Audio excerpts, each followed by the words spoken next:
IELTS 15. Published by Cambridge University Press and Cambridge Assessment English 2020. This recording is copyright. Test 3. This is the IELTS listening test. You will hear a number of different recordings and you will have to answer questions on what you hear. There will be time for you to read the instructions and questions, and you will have a chance to check your work. All the recordings will be played once only. The test is in 4 parts.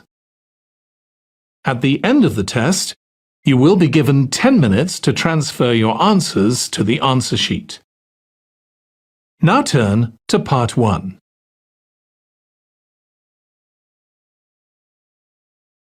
Part 1.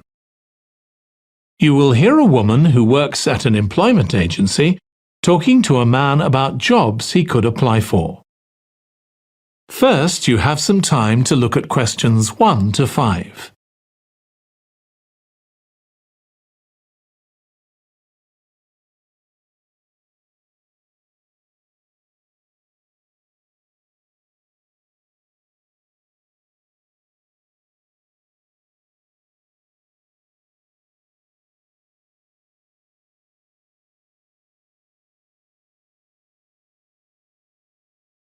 Now listen carefully and answer questions 1 to 5. Good morning.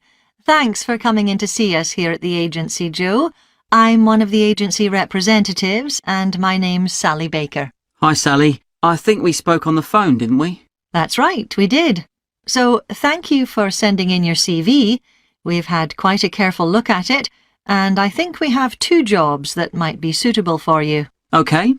The first one is in a company based in North London. They're looking for an administrative assistant. OK. What sort of company is it? They're called Home Solutions and they design and make furniture. Oh, I don't know much about that, but it sounds interesting. Yes, well, as I said, they want someone in their office and looking at your past experience, it does look as if you fit quite a few of the requirements. So on your CV it appears you've done some data entry? Yes. So that's one skill they want. Then they expect the person they appoint to attend meetings and take notes there. OK. I've done that before, yes. And you need to be able to cope with general admin. Filing and keeping records and so on. That should be OK. And in my last job, I also had to manage the diary. Excellent. That's something they want here too. I'd suggest you add it to your CV. I don't think you mentioned that, did you? No. So, as far as the requirements go, they want good computer skills, of course, and they particularly mention spreadsheets. That should be fine. And interpersonal skills, which would be something they'd check with your references. I think that should be OK, yes. Then they mention that they want someone who is careful and takes care with details. Just looking at your CV, I'd say you're probably all right there. I think so, yes. Do they want any special experience? I think they wanted some experience of teleconferencing. Oh, I've got 3 years' experience of that. Let's see. Yes, good. In fact, they're only asking for at least 1 year, so that's great. So is that something that might interest you? It is, yes. The only thing is, you said they were in North London, so it would be quite a long commute for me. OK. Before you hear the rest of the conversation, you have some time to look at questions 6 to 10.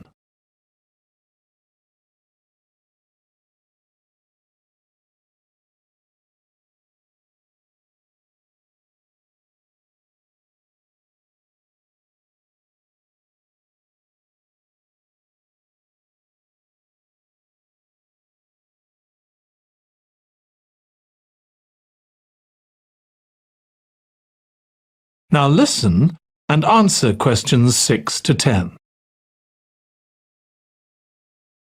So the second position might suit you better as far as the location goes.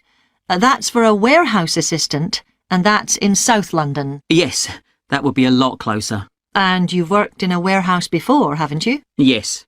So, as far as the responsibilities for this position go, they want someone who could manage the stock, obviously, and also deliveries.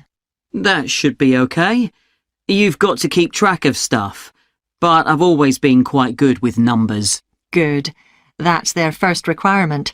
And they want someone who's computer literate, which we know you are. Sure. Then they mention organisational skills. They want someone who's well organised. Yes, I think I am. And tidy? Yes, they go together really, don't they? Sure. Then the usual stuff. They want someone who can communicate well, both orally and in writing. Okay. And for the last warehouse job I had, one of the things I enjoyed most was being part of a team. I found that was really essential for the job. Excellent. Yes, they do mention that they want someone who's used to that, yes. Now, when you were working in a warehouse last time, what sorts of items were you dealing with? It was mostly bathroom and kitchen equipment, sinks and stoves and fridges. So you're okay moving heavy things? Sure, I'm quite strong and I've had the training. Good. Now, as far as experience goes, they mention they want someone with a licence and that you have experience of driving in London, so you can cope with the traffic and so on. Yes, no problem. And you've got experience of warehouse work. And the final thing they mention is customer service. I think, looking at your CV, you're okay there. Right. So, what about pay? Can you tell me a bit more about that, please? That is the end of part 1. You now have 1 minute to check your answers to part 1.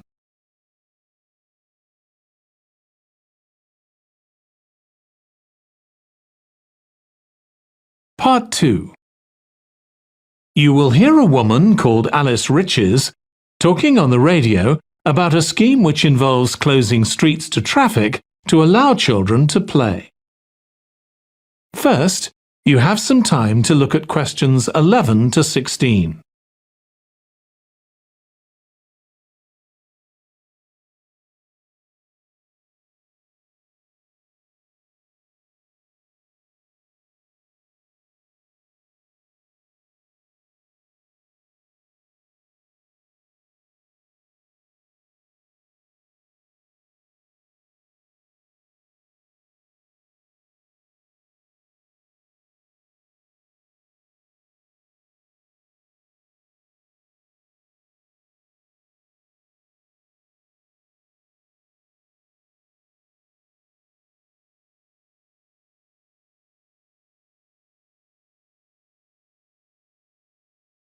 Now listen carefully and answer questions 11 to 16. My guest on the show today is Alice Riches, who started the Street Play scheme where she lives in Beechwood Road. For those of you that don't already know, Street Play involves local residents closing off their street for a few hours so that children have a chance to play in the streets safely. She started it in her own street, Beechwood Road, and the idea caught on. And there are now street play schemes all over the city. So when did you actually start the scheme, Alice? Well, I first had the idea when my oldest child was still a toddler. So that's about 6 years ago now. But it took at least 2 years of campaigning before we were actually able to make it happen. So the scheme's been up and running for 3 years now. We'd love to be able to close our road for longer, for the whole weekend, from Saturday morning until Sunday evening, for example. At the moment, it's just once a week. But when we started, it was only once a month. But we're working on it. So what actually happens when Beechwood Road is closed? We have volunteer wardens, mostly parents, but some elderly residents too, who block off our road at either end. The council have provided special signs, but there's always a volunteer there to explain what's happening to any motorists. Generally, they're fine about it. We've only had to get the police involved once or twice. Now, I should explain that the road isn't completely closed to cars, but only residents' cars are allowed. If people really need to get in or out of Beechwood Road, it's not a problem as long as they drive at under 20 kilometres per hour. But most people just decide not to use their cars during this time, or they park in another street. The wardens are only there to stop through traffic. So, can anyone apply to get involved in street play? Absolutely. We want to include all kids in the city, especially those who live on busy roads. It's here that demand is greatest. Obviously, there isn't such demand in wealthier areas where the children have access to parks or large gardens, or in the suburbs where there are usually more places for children to play outside.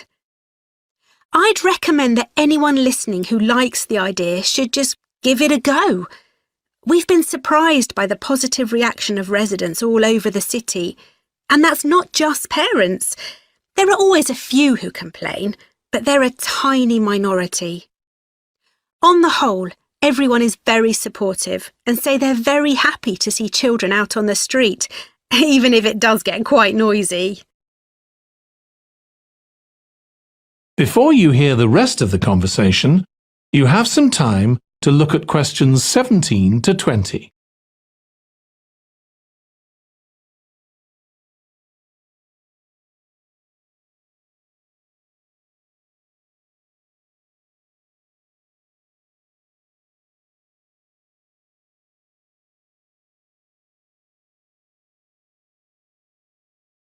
Now listen and answer questions 17 to 20. There have been so many benefits of street play for the kids. Parents really like the fact that the kids are getting fresh air instead of sitting staring at a computer screen, even if they're not doing anything particularly energetic. And of course, it's great that kids can play with their friends outside without being supervised by their parents. But for me, the biggest advantage is that kids develop confidence in themselves to be outside without their parents. The other really fantastic thing is that children get to know the adults in the street. It's like having a big extended family. It certainly does have a lot of benefits. I want to move on now and ask you about a related project in King Street. Right. Well, this was an experiment I was involved in, where local residents decided to try and reduce the traffic along King Street, which is the busiest main road in our area, by persuading people not to use their cars for one day. We thought about making people pay more for parking, but we decided that would be really unpopular. So instead, we just stopped people from parking on King Street, but left the other car parks open. It was surprising how much of a difference all this made. As we'd predicted, air quality was significantly better. But what I hadn't expected was how much quieter it would be, even with the buses still running. Of course, everyone said they felt safer, but we were actually amazed that sales in the shops went up considerably that day. We thought there'd be fewer people out shopping, not more. That's really interesting. So, the fact that the street was... That is the end of part 2. You now have 30 seconds to check your answers to part 2.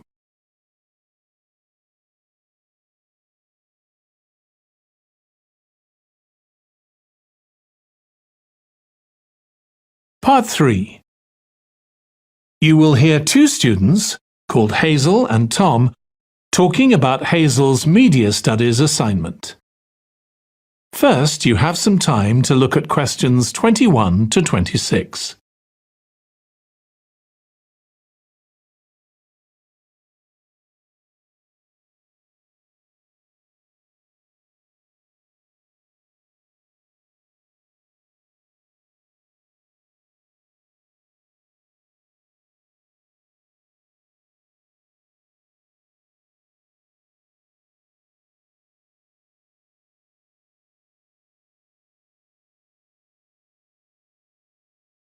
Now listen carefully and answer questions 21 to 26. Tom, could I ask you for some advice, please? Yes, of course. If you think I can help. What's it about? It's my first media studies assignment, and I'm not sure how to go about it. You must have done it last year. Is that the one comparing the coverage of a particular story in a range of newspapers? That's right. Oh, yes. I really enjoyed writing it. So, what sort of things do I need to compare? Well, there are several things. For example, there's the question of which page of the newspaper the item appears on. You mean because there's a big difference between having it on the front page and the bottom of page 10, for instance? Exactly. And that shows how important the editor thinks the story is. Then there's the size. How many column inches the story is given. How many columns it spreads over. And I suppose that includes the headline. It certainly does. It's all part of attracting the reader's attention. What about graphics? Whether there's anything visual in addition to the text? Yes, you need to consider those too, because they can have a big effect on the reader's understanding of the story. Sometimes a bigger effect than the text itself. Then you'll need to look at how the item is put together. What structure is it given? Bear in mind that not many people read beyond the first paragraph. So what has the journalist put at the beginning? And if, say, there are conflicting opinions about something, does one appear near the end where people probably won't read it? And newspapers sometimes give wrong or misleading information, don't they? Either deliberately or by accident. Should I be looking at that too? Yes, if you can. Compare what's in different versions. And as far as possible, try and work out what's true and what isn't. And that relates to a very important point. What's the writer's purpose? Or at least the most important one, if they have several. It may seem to be to inform the public, but often it's that they want to create fear or controversy, or to make somebody look ridiculous. Gosh, I see what you mean. And I suppose the writer may make assumptions about the reader. That's right. About their knowledge of the subject, their attitudes, and their level of education, which means writing so that the readers understand without feeling patronised. All of that will make a difference to how the story is presented. Before you hear the rest of the discussion, you have some time to look at questions 27 to 30.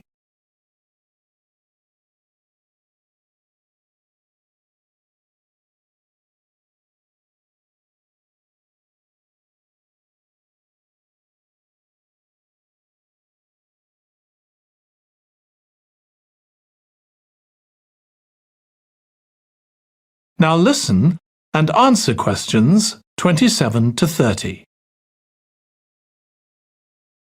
Does it matter what type of story I write about? No. National or international politics, the arts, anything, as long as it's covered in 2 or 3 newspapers.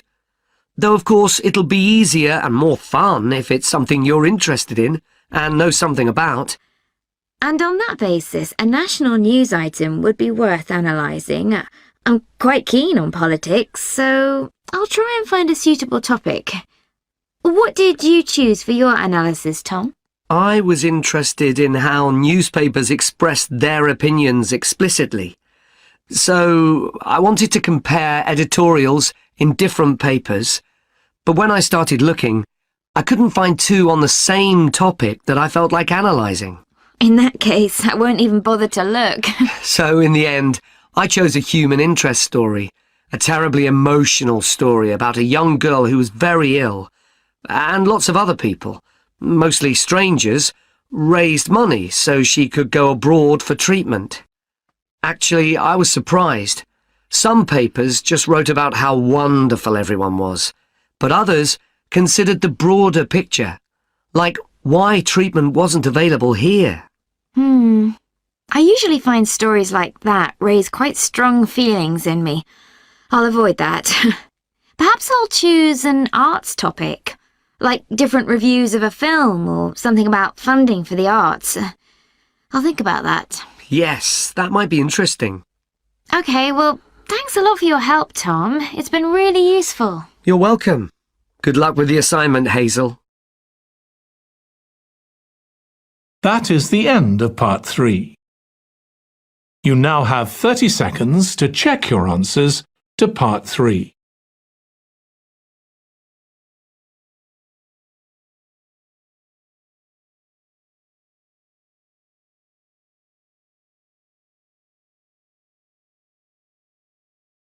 Part 4.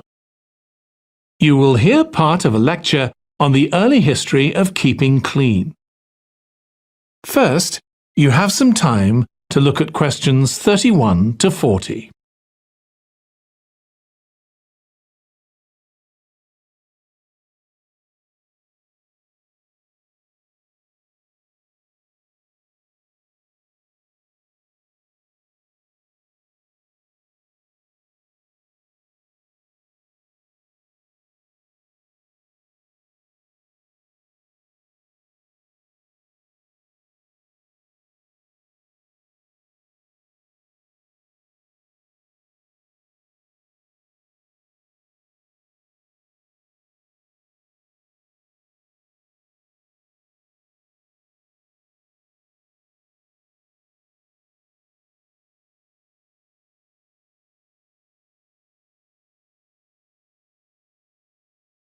Now listen carefully and answer questions 31 to 40.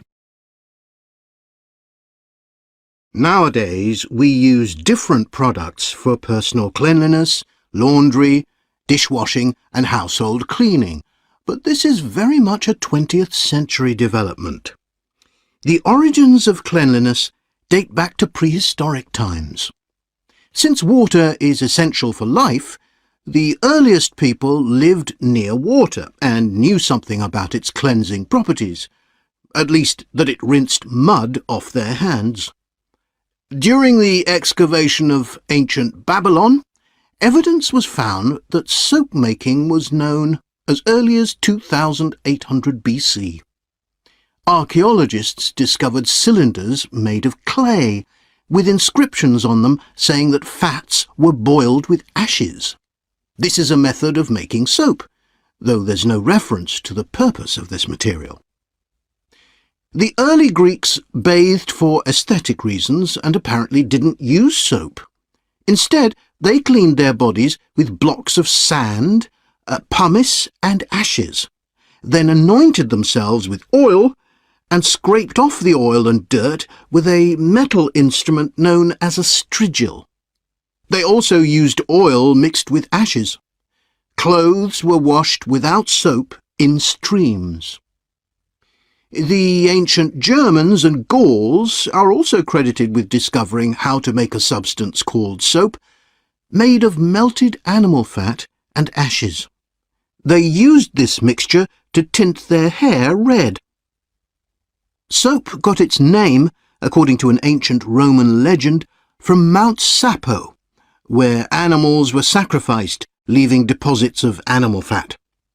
Rain washed these deposits, along with wood ashes, down into the clay soil along the river Tiber.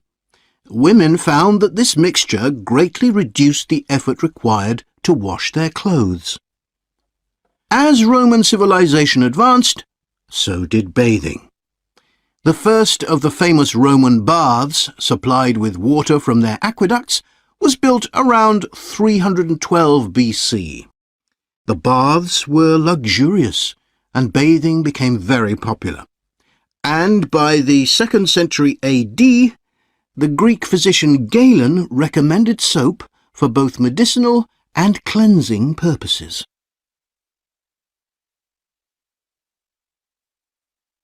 After the fall of Rome in 467 AD, and the resulting decline in bathing habits, much of Europe felt the impact of filth on public health.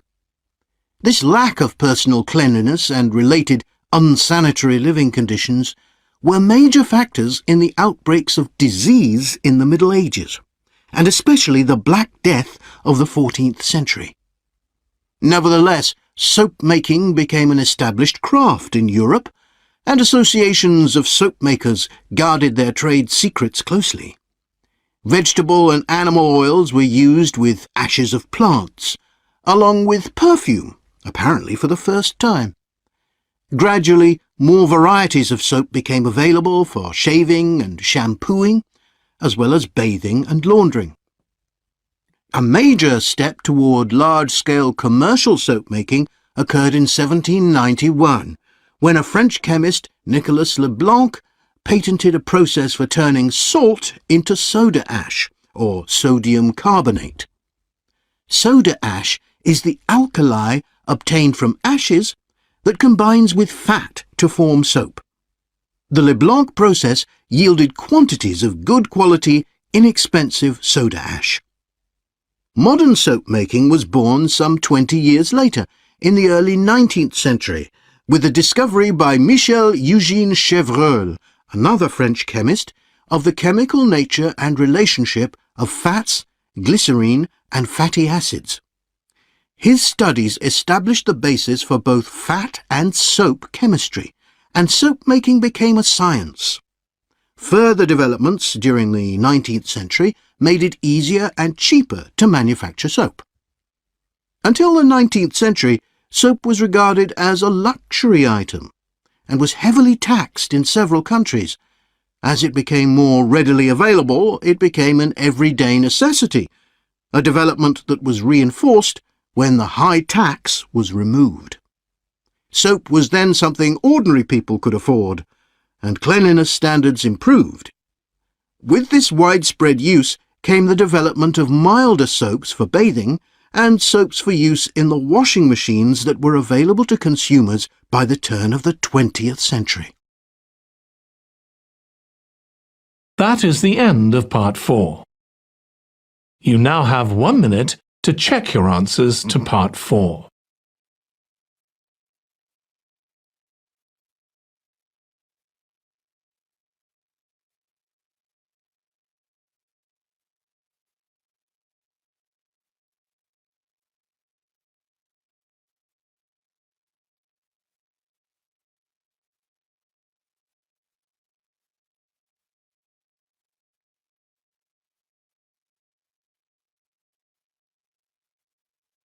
That is the end of the listening test.